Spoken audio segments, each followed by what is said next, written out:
السلام علیکم، psychology with doctor سڈ میں خوش آمدید۔ ناظرین، ہر انسان کے زندگی میں اچھے اور برے حالات آتے ہیں، حالات جیسے بھی ہو، لیکن حالات کے بارے میں سوچنا ہمارے کنٹرول میں ہوتا ہے۔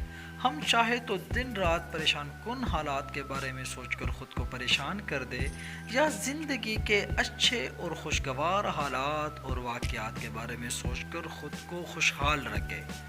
اکثر ہم مشکل حالات کی وجہ سے خوش رہنا بھول جاتے ہیں، ہم ہنسنا بھول جاتے ہیں، کیونکہ ہمیں یہ سکھایا گیا ہے کہ مشکل اور پریشان کن حالات میں خوش رہنا مشکل یا ناممکن ہے۔ یہ بالکل غلط نظریہ ہے۔ ہم مشکل سے مشکل حالات میں بھی خوش رہ سکتے ہیں، کیونکہ خوشی کا تعلق باہر کی دنیا سے نہیں، آپ کی اندر کی دنیا سے ہے۔ میں اس بات سے انکار نہیں کرتا کہ زندگی کے حالات اور واقعات ہمارے اوپر اثر انداز نہیں ہو سکتے، بلکہ میں یہاں یہ سمجھانے کی کوشش کر رہا ہوں کہ حالات جیسے بھی ہو، اگر آپ خوش رہنے کے لیے پرعزم ہیں تو آپ مشکل سے مشکل حالات میں بھی خوش رہ سکتے ہیں۔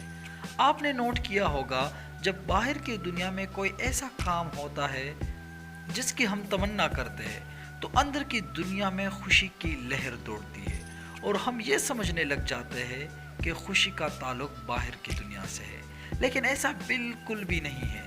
باہر کی دنیا کے حالات اور واقعات خوشی کی ذریعہ بن سکتی ہے، لیکن اصل میں یہ ہماری اندر کی دنیا ہوتی ہے جو خوشی اور افسردگی کی تعین کرتی ہے۔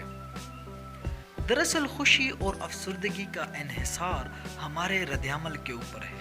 ہم باہر کی دنیا کے حالات پر کس طرح رد عمل کرتے ہیں، یہ رد عمل ہماری خوشی اور پریشانی کا تعین کرتی ہے۔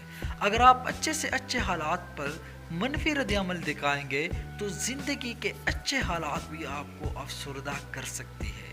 مثال کے طور پر امتحان میں سیکنڈ پوزیشن حاصل کرنے پر اگر آپ کا رد عمل یہ ہوگا کہ میں فرسٹ کیوں نہیں آیا، تو یہاں آپ اپنے منفی رد عمل خوشی کے لمحات کو خراب کر سکتے ہیں۔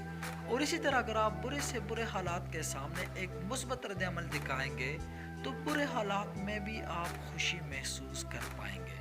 مثال کے طور پر کسی ایک سبجیکٹ میں فیل ہو جانے پر اگر آپ کا رد عمل یہ ہوگا کہ میری محنت میں کہاں کمی تھی، مجھے مزید کیا کیا بہتری کرنی ہے، میں نے مزید آگے کیسے جانا ہے، ایسی مثبت سوچ اور مثبت رد عمل آپ کو مشکل سے مشکل حالات میں حوصلہ بھی دے گی اور خوشی بھی۔